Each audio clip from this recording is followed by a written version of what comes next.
was a military operation by Nazi Germany against the Kingdom of Denmark, which began on April 9, 1940, and lasted only 6 hours.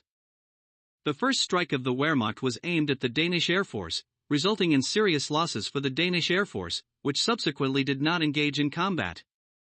At 5:15 a.m., units of the 170th Infantry Division and the 11th Rifle Brigade crossed the Danish-German border and commenced their advance. At the same time, German troops landed in Copenhagen. The Danish Navy did not resist the enemy. At 7:20 a.m., Danish King Christian X ordered the Danish armed forces to cease resistance. At 7:30 a.m., the strategically important airport of Aalborg, vital for the Norwegian operation, was captured. Around 10 a.m., the demobilization of the Danish army began. Since the time of the Crimean War, the Scandinavian countries have adhered to a policy of neutrality in foreign policy. Just before the start of World War I, the leaders of Denmark, Sweden, and Norway held a series of high-level meetings, where they emphasized their willingness to remain neutral. However, the Entente and the Triple Alliance forced the Scandinavian governments to take indirect part in the war. Thus, the German Empire compelled the Kingdom of Denmark to partially mine the Great Belt Strait. As a result, after Germany's defeat in World War I, Denmark regained northern Schleswig, which had been annexed in 1864. On the eve of World War II, the Scandinavian governments once again declared that they would adhere to neutrality.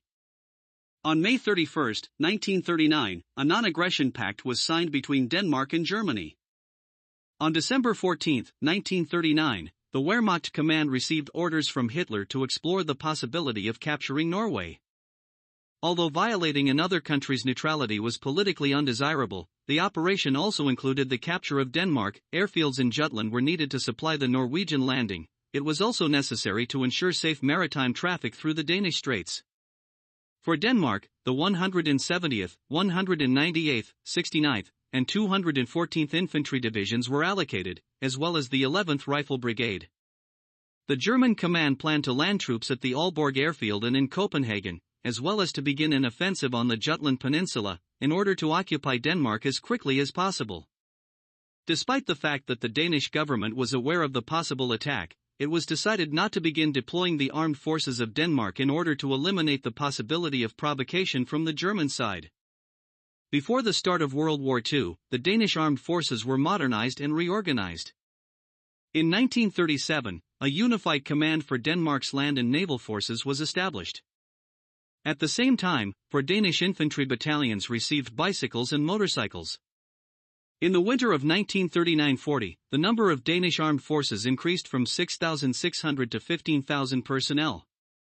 As of the evening of April 8, 1940, the Danish land armed forces consisted of 2 divisions with a total strength of 14,500 men, according to other sources 15,000, which included 7 infantry, 2 cavalry, and 1 artillery regiment. The 1st Division was located in Zealand, while the 2nd was in Bornholm.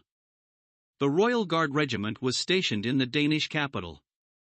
These units were armed with Krag Jorgensen rifles Gewehr M1889 and Mauser 98K, 9mm MP32 submachine guns, 20mm Madsen automatic cannons, Madsen M.1924 and Madsen M.1929 machine guns, the modernized version of the previous one, as well as M29 mortars. By April 9, 1940, the armored vehicles of the Danish army consisted of only 5 armored cars, all of which were of Swedish manufacture, 2 Landsverk L180 and 3 Lynx. It was planned to purchase another 15 Lynxes, but after the German occupation of Denmark, the ordered armored cars remained in Sweden. The Danish Air Force consisted of the Army Aviation Corps and comprised 94 aircraft. 13 planes were English Gloucester Gauntlets, and another 7 were Fokker D.XXIs. These 20 fighters were organized into 2 squadrons. In addition, the Danish Air Force included 28 reconnaissance aircraft and 19 bombers.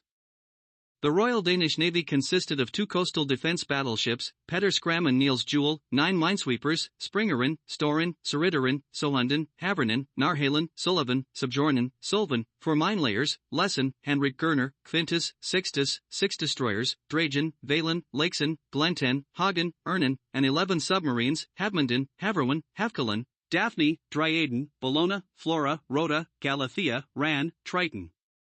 The total number of sailors serving in the Danish Navy at that time was 1,500.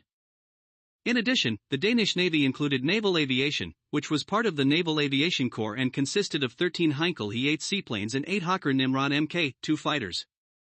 The supreme commander of the armed forces of the Kingdom of Denmark was William Wine Pryor.